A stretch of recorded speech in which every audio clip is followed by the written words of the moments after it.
ಇನ್ನ ಬರುವಾಗ ರಕ್ಷಿತಾಗೆ ಒಂದು ಕಿವಿ ಮಾತು ಹೇಳ್ತೀರಿ ನೀವು, ಸ್ಪಂದನ ಮತ್ತೆ ಕಾವ್ಯನ್ ಬಿಟ್ಬಿಟ್ಟು ನೀನ್ ಆಟ ಆಡು, ಅಂದ್ರೆ ಅವ್ರನ್ನ ತಲೆಗೆ ಹಚ್ಕೊಳಕ್ ಹೋಗ್ಬೇಡ ಅಂತ. ಸೀಕ್ರೆಟ್ ರೂಮ್ ಅಲ್ಲಿ ಅವ್ರಿಬ್ರು ಮಧ್ಯೆ ಸಿಕ್ಕಾಬಿಡೆ ಗಲಾಟೆ ಆಗಿರುತ್ತೆ, ಧ್ರುವಂತ್ ಮತ್ತೆ ರಕ್ಷಿತಾ.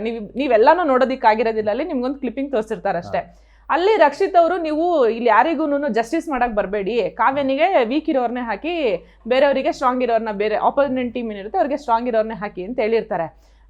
ಅಲ್ಲಿ ಏನಾಗುತ್ತೆ, ಧ್ರುವಂತ್ ಒಂದು ಸ್ಟೇಟ್ಮೆಂಟ್ ಮಾಡ್ತಾರೆ, ಗಿಲ್ಲಿ ಜೊತೆ ಕಾವ್ಯ ಮತ್ತೆ ಸ್ಪಂದನ ಇರೋದು ರಕ್ಷಿತನಿಗೆ ಆಗ್ತಾ ಇಲ್ಲ, ಅವ್ರನ್ನ ಹೆಂಗಾದ್ರೂ ದೂರ ಮಾಡಿ ಆ ಜಾಗದಲ್ಲಿ ರಕ್ಷಿತಾ ಇರಬೇಕು, ಅಂದ್ರೆ ಟಾಪ್ 1 ಟಾಪ್ 2 ಅಲ್ಲಿ ನಾವಿಬ್ರೇ ಇರಬೇಕು ಅನ್ನೋದು ಅವಳ ತಲೆಯಲ್ಲಿದೆ ಅಂತ. ನಿಮಗೆ ಹಂಗ ಅನ್ಸುತ್ತೆ? ಯಾಕಂದ್ರೆ ಅವ್ಳಿಗಿನ್ ತುಂಬಾ ಹಚ್ಕೊಂಡಿದ್ರಿ ನೀವು, ಅಂಡ್ ನಿಮಗೆ ತುಂಬಾ ಕ್ಲೋಸ್ ಕೂಡ ಇದ್ರು.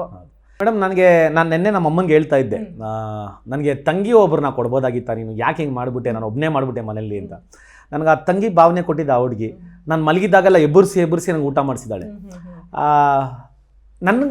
ನನ್ನ ಪ್ರಕಾರ ತುಂಬ ಇನ್ನೋಸೆಂಟ್ ಆ ಹುಡುಗಿ, ಅವಳಿಗೆ ಗೊತ್ತಾಗಲ್ಲ.